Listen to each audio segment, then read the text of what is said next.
Hello मेरे दोस्तों, मैं राहुल और स्वागत है आप लोगों का आपके अपने यूट्यूब चैनल आरके सेंटर पे। दोस्तों आज के वीडियो में हम लोग एक मोस्ट इंपॉर्टेंट क्वेश्चन को क्लियर करने वाले हैं, जो कि इस प्रकार से क्वेश्चन आपका इस प्रकार से रहेगा दोस्तों कि मौर्य प्रशासन पर प्रकाश डालें। क्वेश्चन क्या है कि मौर्य प्रशासन पर प्रकाश डालें। कहने का अर्थ ये है ना कि मौर्य साम्राज्य जो था, मौर्य साम्राज्य, मौर्य राजवंश जो था, उसका सैनिक व्यवस्था कैसा था, उसका प्रशासन व्यवस्था कैसा था। ठीक है, उस पर क्या करना है, प्रकाश डालना है, बताना है कि वहाँ का प्रशासनिक व्यवस्था कैसा था।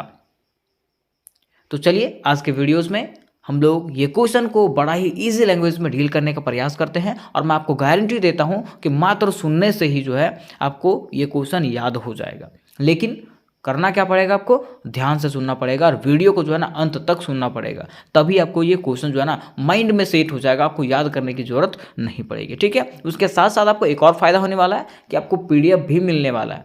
तो पीडीएफ कहाँ मिलेगा, और इसके साथ साथ और भी इसके इंपॉर्टेंट क्वेश्चन जो हैं एग्जाम के लिए, वो भी आपको बताया जाने वाला है। ठीक है, तो वीडियो को मिस ना करें और अंत तक जरूर से जरूर सुने। ठीक है, तो चलिए सबसे पहले हम लोग जानते हैं कि मौर्य साम्राज्य किसको कहते हैं, है ना। तो देखिए इस प्रकार से लिखना है, हम लोगों को क्वेश्चन दिया रहेगा, इस प्रकार से लिखना पहला कि मौर्य साम्राज्य। बताया जाता है कि मौर्य राजवंश या तो मौर्य साम्राज्य प्राचीन भारत का एक शक्तिशाली राजवंश था। मौर्य राजवंश क्या था, तो प्राचीन भारत का एक शक्तिशाली राजवंश था। मौर्य राजवंशों ने, अगर मौर्यों की बात करें तो इन्होंने जो है ना 137 वर्ष तक, कब तक, 137 वर्ष तक भारत में राज्य किया था। 137 वर्ष तक कहाँ पे राज किया था, भारत में राज किया था। इसकी स्थापना का श्रेय, अगर इसकी स्थापना की बात करें तो इसकी स्थापना का श्रेय जो है चंद्रगुप्त मौर्य को जाता है। उसके साथ साथ उनके जो मंत्री थे, मंत्री कौन थे उसके, चाणक्य, ठीक है, उनको भी इनका श्रेय दिया जाता है। ठीक है, यह बताया जाता है दोस्तों कि यह साम्राज्य जो है पूर्व में मगध राज्य में, ठीक है, यह साम्राज्य जो है पूर्व में मगध राज्य में गंगा नदी के मैदानों से शुरू हुआ था। पूर्व में जो है मगध के गंगा नदी के मैदानों से शुरू हुआ था। ठीक है, और इसकी राजधानी जो थी, इसकी राजधानी पाटलिपुत्र थी।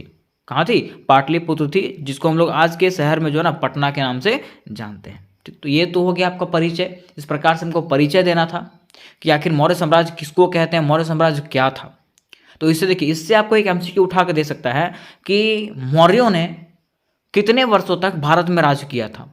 तो आपको याद रखना पड़ेगा कि मौर्यों ने 137 वर्षों तक भारत में राज्य किया था। और पूछेगा कि मौर्य साम्राज्य का स्थापना का श्रेय किसको दिया जाता है, तो चंद्रगुप्त मौर्य को और उनके मंत्री चाणक्य को दिया जाता है। अब देखिए, अब हम लोग को लिखना ना कि आखिर मौर्य साम्राज्य, मौर्य प्रशासन के बारे में जानना था हम लोग कि मौर्य साम्राज्य का जो प्रशासन व्यवस्था है वो कैसा है। ठीक है, तो मौर्य प्रशासन को जो है ना, मौर्य साम्राज्य के प्रशासन को जो है ना अनेकों भागों में बांटा गया था, ताकि वहाँ का जो प्रशासन व्यवस्था है, सैनिक व्यवस्था जो है वो सुचारू रूप से चले। ठीक है, देखिए बताया गया है कि मौर्य प्रशासन की जानकारी हमें मेगास्थनीज के इंडिका और कौटिल्य के अर्थशास्त्र से मिलती है। अगर मौर्य प्रशासन की जानकारी की बात करें तो इनकी जानकारी जो ना दोस्तों हमें मेगास्थनीज के इंडिका और कौटिल्य के अर्थशास्त्र से मिला है। कहाँ से, कौटिल्य के अर्थशास्त्र से मिला है। ठीक है, कहा जाता है कि मौर्य शासन व्यवस्था के रीढ़ की हड्डी चंद्रगुप्त मौर्य के शासन व्यवस्था थी। अगर मौर्य शासन व्यवस्था के रीढ़ की हड्डी की बात करें तो किसको कहा गया है, चंद्रगुप्त मौर्य के शासन व्यवस्था को कहा गया है।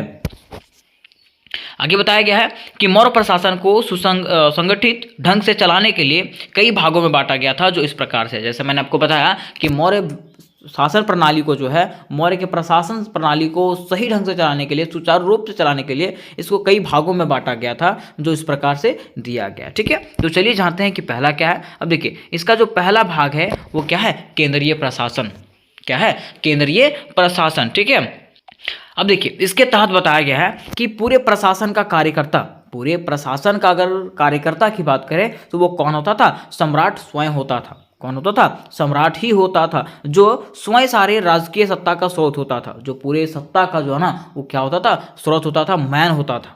ठीक है, उसके पास असीमित शक्तियां थी।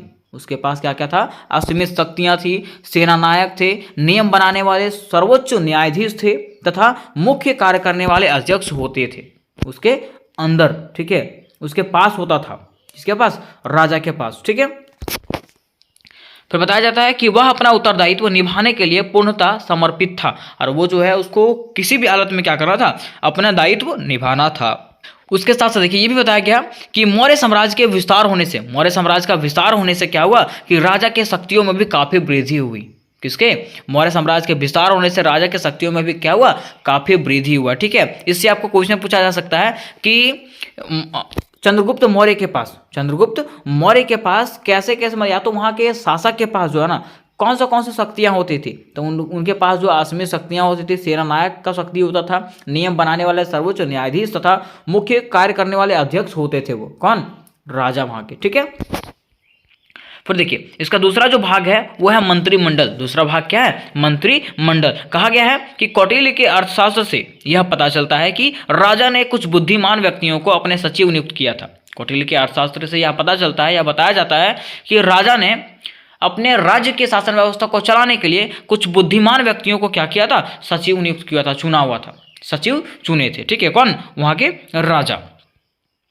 और यह जो सचिव जो थे वो मंत्री कहलाते थे, और यह सचिव जो थे वो क्या कहलाते थे? मंत्री कहलाते थे। जो नीति का निर्धारण करने से पहले, जो कोई नीति का निर्धारण करने से पहले क्या करते थे? राजा के साथ विचार विमर्श करते थे। ऐसा नहीं है कि कोई अगर नियम बना रहे हैं तो वो खुद से लागू कर देंगे, जब तक राजा से विचार विमर्श नहीं लिया जाएगा तब तक वो कोई कदम जो है ना खुद से नहीं उठा सकते हैं। ठीक है, तो इसका दूसरा भाग क्या था? मंत्रिमंडल था। फिर देखिए उसका तीसरा जो भाग था वो क्या था? सैनिक प्रणाली। तीसरा भाग क्या था? सैनिक प्रणाली। कहा जाता है कि मौर्य शासन को चलाने के लिए 6 लाख पैदल सैनिक, फिर 30,000 घुड़सवार सैनिक और 9,000 हाथी तथा 8,000 रथ शामिल था। ठीक है, वहाँ के अगर सैनिक प्रणाली की बात करें तो वहाँ का सैनिक सुविधा भी क्या था? बहुत सुदृढ़ था। ठीक है, क्योंकि देखिए वहाँ पे जो था ना 6 लाख पैदल सैनिक था, 30,000 घुड़सवार सैनिक थे और 9,000 हाथी थे तथा 8,000 रथ भी शामिल थे।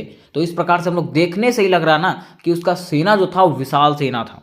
ठीक है, और कहने का तात्पर्य यह है कि मौर्य के पास विशाल सेना थी। मौर्य के पास क्या था? एक विशाल सेना थी। तो इस प्रकार से उसका प्रशासनिक व्यवस्था था। ठीक है, फिर देखिए उसका चौथा जो भाग है प्रांतीय प्रशासन। चौथा भाग क्या है? प्रांतीय प्रशासन। कहा गया है कि कुशल प्रशासन चलाने के लिए, मतलब प्रशासन व्यवस्था को बढ़िया से चलाने के लिए, कुशल तरीके से चलाने के लिए मौर्य साम्राज्य जो है विभिन्न भागों में बटा हुआ था। मौर्य साम्राज्य जो है ना उसको विभिन्न भागों में बांटा गया था। ठीक है, अशोक के शासनकाल में यह 5 भागों में बांटा गया था। अशोक के शासनकाल में जो है ना ये 5 भागों में बांटा गया था। ठीक है, और वो क्या क्या था? तो देखिए पहला था उदीच उत्तरापर्थ जिसकी राजधानी क्या थी? तक्षशिला थी, ये पहला भाग हो गया। दूसरा अवंती जिसकी राजधानी क्या थी? उज्जैनी थी। ठीक है, फिर तीसरा में दक्षिण पथ था जिसकी राजधानी स्वर्णगिरी थी। कलिंग था चौथा में जिसकी राजधानी तोसाली थी। ठीक है, और 5वां में जो था प्राच्य था जिसकी राजधानी पाटलिपुत्र था। ठीक है, तो ये 5 भागों में जो है अशोक के समय में इसको बांट दिया गया था मौर्य साम्राज्य को, ताकि वहाँ का प्रशासन व्यवस्था जो है ना एकदम सुचारू रूप से चलाया जा सके और यहाँ पे कोई भी त्रुटि जो है ये प्रशासन को चलाने में कभी भी ना आए। ठीक है, फिर देखिए उसका 5वां जो भाग था वो 5वां भाग क्या था? स्थानीय शासन। क्या था? स्थानीय शासन। मतलब कहने का मतलब ये है कि अपने प्रशासन को चलाने में कोई भी कमी नहीं छोड़ा, कोई भी कसर नहीं छोड़ा और अपने प्रशासन को जो है ना वो हमेशा से सुदृढ़ करने का प्रयास किया। वो हमेशा सोचता था कि मैं क्या करूं जो हमारा प्रशासनिक व्यवस्था जो हमारा राज्य व्यवस्था जो है एक मजबूती में बना रहे। ठीक है, इसलिए देखिए उसका 5वां भाग क्या है? स्थानीय शासन। कहने का मतलब यह है कि मौर्य प्रशासन में प्रति को जिलों में बांट दिया गया था। मौर्य प्रशासन को जो है ना क्या किया था? मतलब वहाँ के जो राज्य थे उसको जिलों में बांट दिया गया था। शासन के इस इकाई को स्थानीय शासन के नाम से जाना जाता है और शासन के इस इकाई को किसके नाम से जाना जाता है? स्थानीय शासन के नाम से जाना जाता है। ठीक है, बताया जाता है कि इस शासन व्यवस्था के लिए स्थानीय लोग जो है ना जिम्मेदार होते थे और इस शासन व्यवस्था के लिए जो है जिम्मेदार कौन होते थे? स्थानीय लोग ही जिम्मेदार होते थे। उसके अधीन जो है ना 800 ग्राम का शासन होता था। ठीक है, उसके अधीन जो है 800 ग्रामों का समय गाँवों का शासन होता था। ठीक है, और उसके अंतर्गत में गाँव चलते थे। ठीक है, तो इस प्रकार से वहाँ पर बांटा गया था ताकि वहाँ का जो शासन व्यवस्था है वो सुचारू रूप से चले। फिर देखिए छठा भाग क्या है? नगर प्रशासन है। क्या है? नगर प्रशासन। बताया गया है कि प्रत्येक जिला कई नगरों में विभक्त होते थे और वहाँ का जितना भी जिला था, ठीक है, वो आप देखिए वहाँ के लोगों को बेहतर सुविधा प्रदान करने के लिए क्या किया गया था? वहाँ पर जितने भी जिले थे ना उस जिलों को जो है ना कई नगरों में बांट दिया गया था। जैसे हमारा कोडरमा जिला है, हजारीबाग जिला है। ठीक है, तो उसको जो है ना क्या किया गया? अलग अलग भागों में विभक्त कर दिया गया ताकि वहाँ पे जो है ना सुचारू रूप से शासन व्यवस्था चलाया जा सके। उसके साथ बताया गया है कि तथा प्रत्येक नगर के अलग अलग न्यायाधीश होते थे, और प्रत्येक नगर के जो है ना क्या होते थे, अलग अलग न्यायाधीश होते थे। बताया गया है कि नगर का शासन जो है 30 सदस्यों का एक मंडल चलाता था। नगर का शासन जो होता था वो क्या करता, शासक जो होता था वो क्या करता था, 30 सदस्यों का एक मंडल चलाता था, और यह मंडल जो है 6 समितियों में विभक्त था। और यह जो मंडल है वो 6 भागों में क्या था, विभक्त था, 6 भागों में बटा हुआ था। और प्रत्येक समितियों के पास जो है 5 सदस्य होते थे, और प्रत्येक समितियों के पास क्या होता था, 5 सदस्य होते थे। तो इस प्रकार से जो है नगर प्रशासन भी वहाँ पे चलता था। फिर देखिए, अगर 7वां भाग की बात करें, 7वां भाग में लिखा हुआ है गुप्तचर विभाग। क्या था, गुप्तचर विभाग। उसके पास गुप्तचर विभाग भी थे, क्योंकि देखिए अगर आपके पास विशाल साम्राज्य है और आपके पास गुप्तचर नहीं है ना, तो आपका साम्राज्य कभी टिक पाएगा नहीं। इसलिए मौर्य प्रशासन को सुदृढ़ बनाने के लिए वहाँ के राजाओं ने क्या किया था, गुप्तचर विभाग को भी बनाया था। बताया जाता है कि मौर्य प्रशासन को चलाने के लिए गुप्तचर विभाग की स्थापना किया गया था। किसका, गुप्तचर विभाग की स्थापना किया गया था। और गुप्तचर को जो है ना 2 प्रकार के होते थे। गुप्तचर की बात करें तो ये 2 प्रकार के होते थे। कितने प्रकार के, 2 प्रकार के होते थे।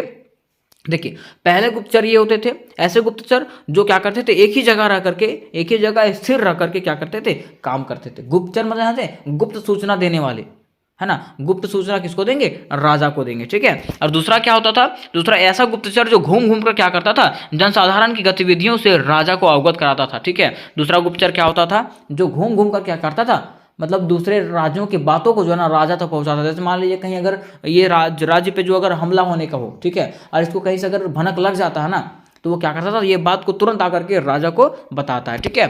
तो इसके लिए क्या हुआ, इस व्यवस्था के कारण राजा को जो है कोई हमला के बारे में पता चल जाता था पहले से, ठीक है।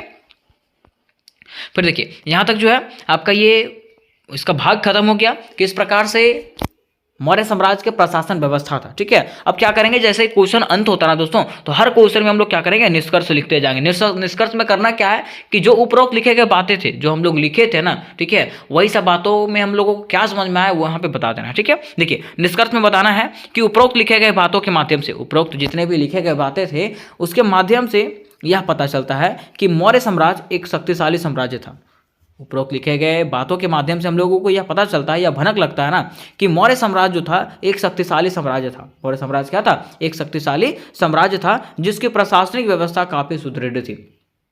जिसकी प्रशासनिक व्यवस्था क्या था, काफी सुदृढ़ था, ठीक है। उसके साथ साथ देखिए हुआ क्या था कि अशोक ने भी कई प्रशासनिक सुधार किए थे। अब जब यहाँ पे अशोक आया, अशोक का शासनकाल आया, तो अशोक ने भी क्या किया, यहाँ पे काफी प्रशासनिक सुधार किए, ठीक है। उसके साथ साथ बताया जाता है कि अशोक ने क्या किया, चंद्रगुप्त के समय से चली आ रही व्यवस्था में जहां भी त्रुटि थी उसे दूर करने का प्रयास भी किया, ठीक है। उसके साथ साथ अशोक ने क्या किया कि चंद्रगुप्त मौर्य के द्वारा बनाई गई जो व्यवस्था थी उसमें अगर कोई त्रुटि थी तो उसको भी वहां से हटा करके दूर करने का प्रयास किया, ठीक है। तो उम्मीद करते हैं दोस्तों कि ये क्वेश्चन आपको समझ में आ गया होगा कि मौर्य प्रशासन कैसा था। अगर ये क्वेश्चन आपको समझ में आ गया होगा दोस्तों, तो वीडियो को लाइक करें और वीडियो को शेयर करें, अपने दोस्तों के साथ शेयर करें, ताकि उन लोगों का भी जो है एग्जामिनेशन में कोई भी दिक्कत ना हो, ठीक है। और देखिए, अगर बात करें हम लोग इसके पीडीएफ का, ठीक है, तो पीडीएफ दोस्तों आपको व्हाट्सअप ग्रुप में मिलेगा, जिसका लिंक आपको डिस्क्रिप्शन बॉक्स में मिलेगा, ठीक है। उसके साथ साथ और भी जितने भी इंपॉर्टेंट क्वेश्चन है, चाहे वो मेजर हिस्ट्री का हो, माइनर हिस्ट्री का हो, ठीक है, एमडीसी का हो और अंडरस्टैंडिंग इंडिया, किसी का भी हो, ठीक है, सबका आपको पीडीएफ भी मिलेगा और इंपॉर्टेंट क्वेश्चन भी मिलेगा, ठीक है। तो सबका इंपॉर्टेंट क्वेश्चन का लिंक जो है आपको डिस्क्रिप्शन बॉक्स में मिलेगा, वहां से आप लोग सारे इंपॉर्टेंट क्वेश्चन देख सकते हैं। और एग्जामिनेशन के समय में जो है ना आपको क्या किया जाएगा, पीडीएफ अवेलेबल करवाया जाएगा। इसलिए जो है ना जल्द से जल्द आप लोग क्या करें, व्हाट्सअप ग्रुप में ज्वाइन हो जाएं, जिसका लिंक आपको डिस्क्रिप्शन बॉक्स में मिलेगा, ठीक है। तो और भी कोई क्वेश्चन होंगे तो मुझे कॉमेंट बॉक्स में पूछ सकते हैं। तो मिलता है नेक्स्ट वीडियो में दोस्तों, तब तक के लिए जय हिंद, जय भारत।